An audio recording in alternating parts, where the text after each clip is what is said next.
श्री स्वामी समर्थ सगळ्यांना. तुमच्या सगळ्यांच्या सर्व चांगल्या इच्छा स्वामींच्या कृपेने पूर्ण व्हाव्यात ही स्वामींचरणी प्रार्थना करून आजच्या व्हिडिओला सुरुवात करते. तर आजच्या व्हिडिओमध्ये नवरात्रीत अखंड दिवा लावण्याची योग्य पद्धत कोणती आणि नियम कोणते आणि त्याचं महत्त्व काय ते या व्हिडिओमध्ये मी तुम्हाला सांगणार आहे. तर दिवा हा प्रकाश पसरवतो आणि प्रकाश हा ज्ञान पसरवतो.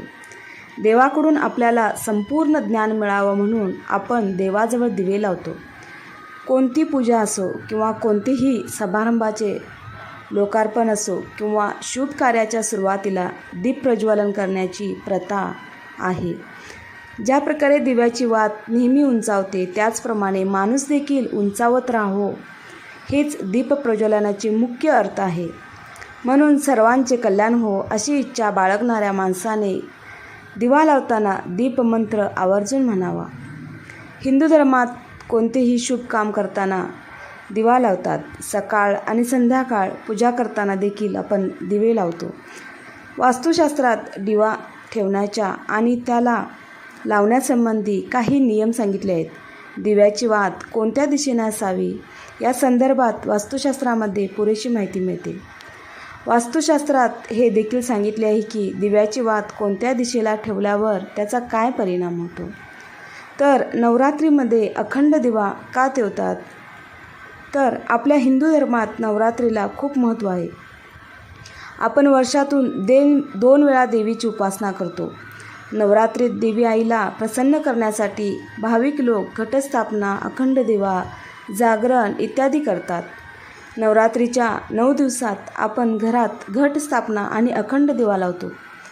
या अखंड दिव्याला न विझू देता ठेवण्याचा नियम आहे. हा अखंड दिवा लावल्यावर आपण ह्याला एकटे सोडू शकत नाही आणि त्याला विझू द्यायचे नाही. जर हा दिवा विझला तर वाईट होते असे मानले जाते. तर नवरात्रात अखंड दिवा देवी आईला प्रसन्न करण्यासाठी आणि इच्छित फळ मिळावे म्हणून यासाठी गाईचा साजूक तुपाने अखंड दिवा लावतात. जर घरात गाईचे साजूक तूप नसल्यास इतर कोणत्याही तुपाने आपण देवीपुढे अखंड दिवा लावू शकतो. नवरात्रीत 9 दिवस दिवा तेवत ठेवणे यालाच अखंड दिवा म्हणतात. असे मानले जाते की नवरात्रीत दिवा तेवत ठेवल्यानं घरात सौख्य आणि शांतता बनून राहते आणि सर्व कार्य पूर्ण सिद्ध होतात. म्हणून नवरात्रीच्या पहिल्या दिवशी संकल्प घेऊन अखंड दिवा लावावा आणि त्याचे नियमाने संरक्षण करावे. जर तुम्हाला तुपाचा दिवा लावण्याचे शक्य नसेल तर तुम्ही तिळाच्या तेलाचाही दिवा लावू शकता. अखंड दीप लावण्यासाठी शक्यतो तुम्ही पितळ्याचाच दिवा घ्या.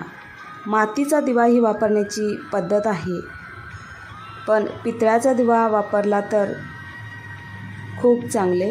आणि तो दिवा तुम्ही मोठ्या साईजचाच घ्या, म्हणजे त्याच्यामध्ये तेल किंवा तूप ही जास्त मावू शकते आणि दिवा लवकर विझू शकत नाही. त्यामुळे मोठा दिवा घेण्याचा प्रयत्न करा. शास्त्रानुसार नवरात्रात अखंड दिवा लावण्यापूर्वी आपण मनात काही संकल्प घेतो आणि देवी आईला विनवणी करतो की आपल्या सर्व इच्छा पूर्ण होऊ दे. अखंड दिवा कधीही जमिनीवर ठेवू नये.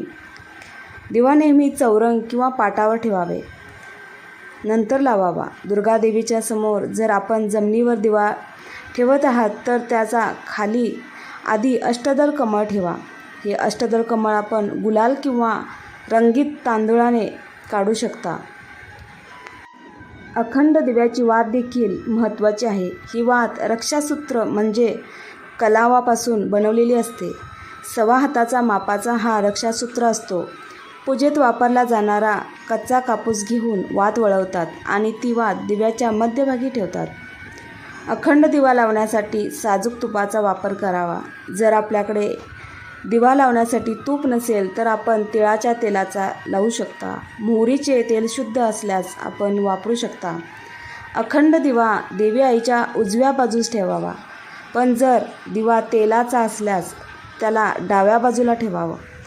दिव्याला वारं लागू नये म्हणून त्याचा वर काचेचे झाकण ठेवावे. संकल्प पूर्ण झाल्यावर कधीही दिव्याला फुंकर मारून विझवू नये.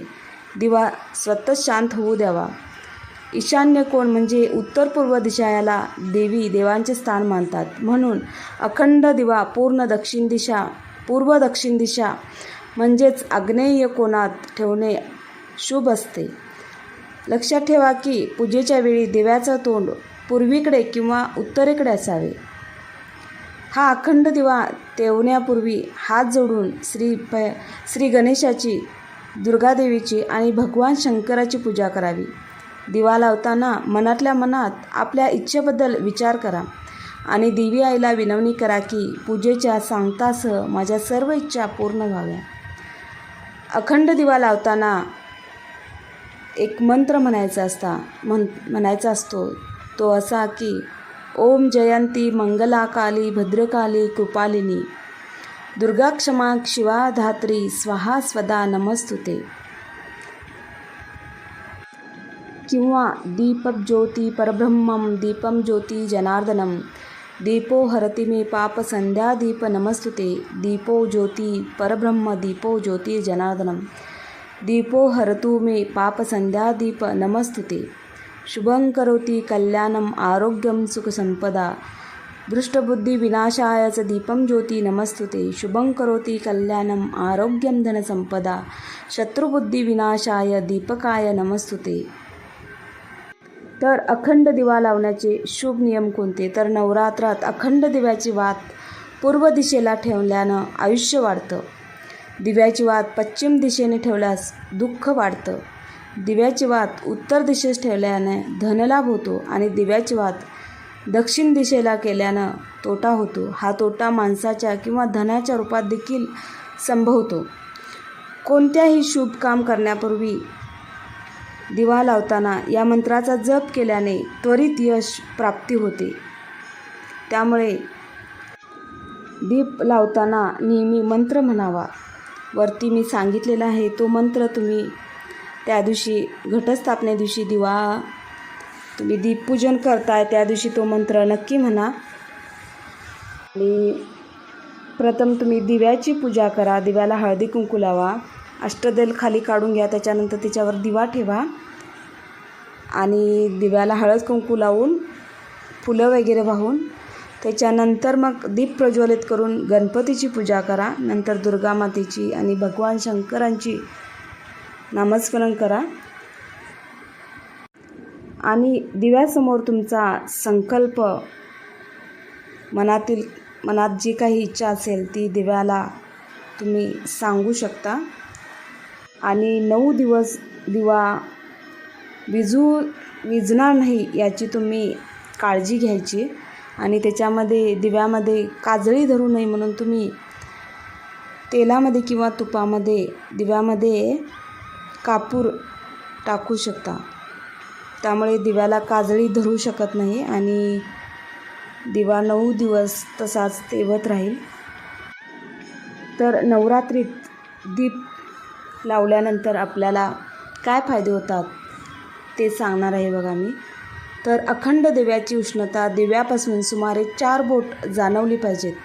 असा जर दिवा असेल तर ते भाग्याचं सूचक असतं. दिव्याची वात सोनेरी असावी ज्यामुळे आपल्या जीवनात धनधान्य अफाट मिळतं आणि व्यवसायात प्रगती होते. जर अखंड वात विनाकारणास्तव स्वतःच विझल्यास घरात आर्थिक संकट येण्याची शक्यता असते. दिव्यात पुन्हा पुन्हा वात बदलू नये. दिव्याने दिवा लावणं देखील अशुभ मानलं जातं. असे केल्याने आजारपणात वाढ होते आणि मंगळ कार्यात अडथळा येतो. नवरात्रात मातीचा अखंड दिवा लावल्यानं आर्थिक भरभराट येते आणि आपली सर्वत्र देशामध्ये कीर्ती वाढते. नवरात्रात दिवा लावल्यानं घरात आणि कुटुंबात सौख्य, शांती आणि पितृशांती मिळते. नवरात्रात तुपाचा आणि मोहरीच्या तेलाचा अखंड दिवा लावल्यानं सर्व शुभ कार्य सिद्ध होतात. नवरात्रात विद्यार्थ्यांना यश प्राप्तीसाठी तुपाचा दिवा लावतात. जर आपल्याला काही वास्तुदोष असल्यास त्याला दूर करण्यासाठी वास्तुदोषाच्या ठिकाणी तिळाच्या तेलाचा दिवा लावतात. शनीच्या दुष्प्रभावापासून सुटका मिळवण्यासाठी नवरात्रीत तिळाच्या तेलाचा अखंड दिवा लावावा. हा अखंड दिवा शुभ मानला जातो. एखादी इच्छा व संकल्प ठेवून अखंड ज्योत लावलेल्या भक्तांच्या इच्छा पूर्ण होतात असे मानले जाते. सोबत दिव्याजवळ जप केल्याने 1000 पटीने पुण्यफळ मिळते. तर तुम्हीही नवरात्रीमध्ये अखंड दिवा लावण्याचा नक्की प्रयत्न करा आणि व्हिडिओ आवडल्यास लाईक शेअर नक्की करा. श्री स्वामी समर्थ.